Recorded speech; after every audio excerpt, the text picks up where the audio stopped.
Depuis sa sortie en fin 2024, Marvel Rivals écrase tout sur son passage. En surfant sur le grand univers Marvel avec leurs héros iconiques comme Spider-Man ou Iron Man, Marvel Rivals semble être le parfait concurrent d'Overwatch. Mais je suis sûr qu'après un mois sur le jeu, vous êtes posé énormément de questions du style: comment ça se fait que Loki règne sur Asgard? Depuis quand le Wakanda est dans l'espace? À quoi sert cette conne de Galacta? Oui, je la déteste. Et surtout, pourquoi y a-t-il deux Docteurs Fatalis et quels sont leurs objectifs? Eh bien, cette vidéo va répondre à ces multiples questions car nous allons plonger dans le lore complexe de Marvel Rivals grâce à des comics.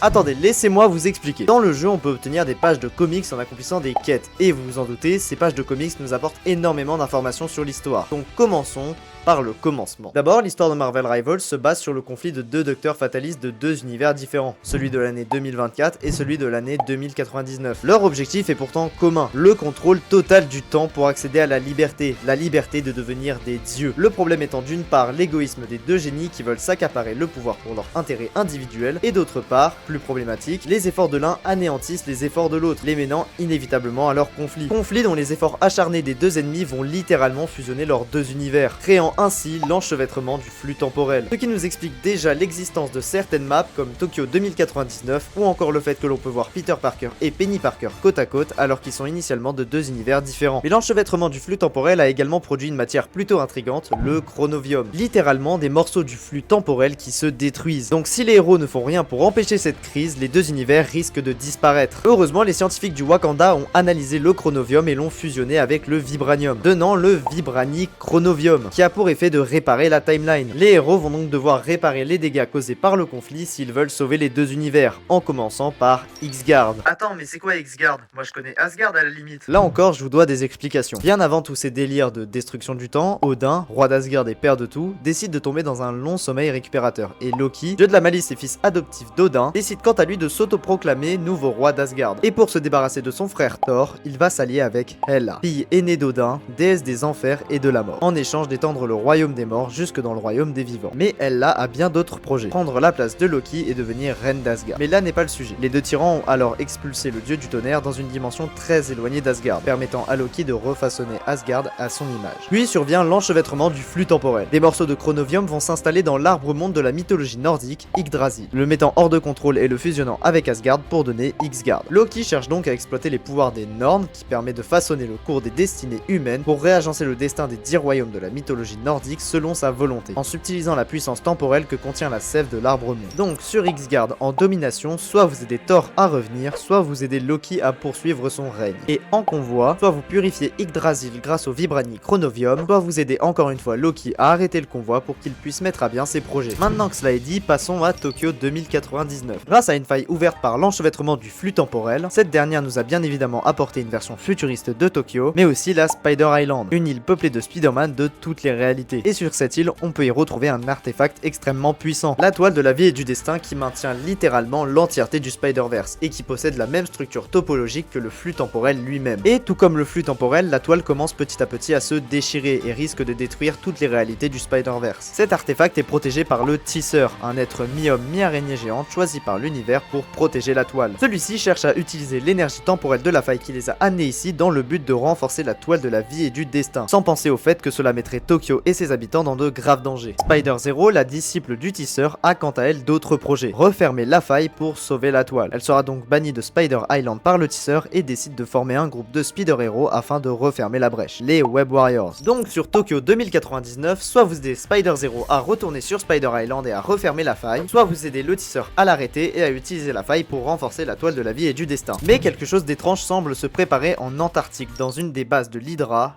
Hell's Heaven. La base a été récemment attaquée par le Winter Soldier, alias Bucky Barnes. Ce dernier sera alors capturé puis emmené dans les niveaux inférieurs de la base par les opérations occultes, des sortes de magiciens extraterrestres en robe rouge, dans le but de faire des expériences sur le Winter Soldier pour ouvrir un mystérieux portail. Actuellement, on ne connaît pas encore le lien entre le Winter Soldier et ce portail, mais ce qui est sûr, c'est qu'il mène sur une planète morte éloignée de l'univers, Mavet. Selon les opérations occultes, l'ouverture de cette porte serait la clé pour déverrouiller l'histoire et propulser l'Hydra dans une nouvelle ère où elle régnerait sans partage. Donc sur Hell's Heaven, soit vous réussissez à ouvrir le portail portail de la base, soit plus radical, vous le détruisez, mais je suis pas sûr que ce soit une meilleure idée. Et toutes ces histoires de plans machiavéliques et de distorsion du temps, ça énerve pas mal T'Challa, alias Black Panther, le roi et protecteur du Wakanda, qui vient tout récemment d'étendre son règne au cosmos, créant l'empire intergalactique du Wakanda. Tout cela l'agace car il ne sait pas s'ils peuvent faire confiance ou non à Fatalis, et protège donc ses réserves de chronovium. Sa sœur, la princesse Shuri, lui apprend une rumeur prétendant que Bast, la déesse confiant ses pouvoirs de Black Panther à T'Challa, aurait été mystérieusement corrompu. Le roi du Wakanda se rend alors à Djalia, le plan d'existence où résident les esprits nobles, puis essaye de communiquer avec la déesse via la méditation. La déesse vient alors à lui en communiquant à travers l'esprit de T'Challa. Cette dernière tente de le soumettre d'un caractère ne ressemblant en rien à celui de la déesse. T'Challa finit par briser son lien avec elle et l'aperçoit un court instant. Elle est tachée de rouge et de noir, entourée d'une aura brûlant d'un intense karma. Et sur l'image représentant la scène, on voit très clairement qu'elle est possédée par un symbiote, la race d'extraterrestres dont fait partie Venom. T'Challa se réveille finalement dans sa chambre en face d'une statue de Bast en vibranium, et jure devant celle-ci qu'il fera tout son possible pour purger l'esprit divin de ses ténèbres. Donc dans l'empire intergalactique du Wakanda, soit vous arrivez à sauver l'empire des ténèbres, soit au contraire vous laissez les ténèbres conquérir tout le Wakanda. Et ces ténèbres qui envahissent le Wakanda inquiètent énormément la princesse Shuri, la sœur de Black Panther, rappelez-vous. Elle n'a plus aucune confiance envers les dieux qui restent sourds à ses appels. Elle va donc mener l'enquête par elle-même et pour éviter les soupçons de son frère, décide de faire appel aux gardiens de la galaxie afin d'investiguer sur Clintar, la planète des symbiotes. Lorsque les gardiens arrivent à destination, au moment d'atterrir, leur vaisseau va mystérieusement se cracher, laissant Star-Lord, Rocket et Groot à la merci des symbiotes. Ces symbiotes sont contrôlés par Knull, leur créateur, et Clintar est en réalité sa prison. Il cherche à se libérer de celle-ci en rejoignant le Codex Céleste, considéré comme son essence, les deux entités ayant absorbé les mêmes énergies temporelles depuis l'enchevêtrement du flux temporel, et souhaite également corrompre les pouvoirs régénérateurs de Groot dans le but de créer le symbiote ultime. Donc sur Clintar, soit vous ramenez le Codex Céleste sous terre, le rendant inaccessible pour Knull, soit vous gardez le Codex sur terre, permettant possiblement à Knull de se libérer. Quant à Galacta, elle ne sert principalement à rien. Elle observe juste le chaos qui se produit en mangeant du chronovium, qui pour rappel sont des morceaux de la timeline, donc il faudrait peut-être entamer un régime, et guide également les héros à réparer le flux temporel. Oui bon, du coup elle a un petit peu d'utilité, mais tout le monde la déteste quand même,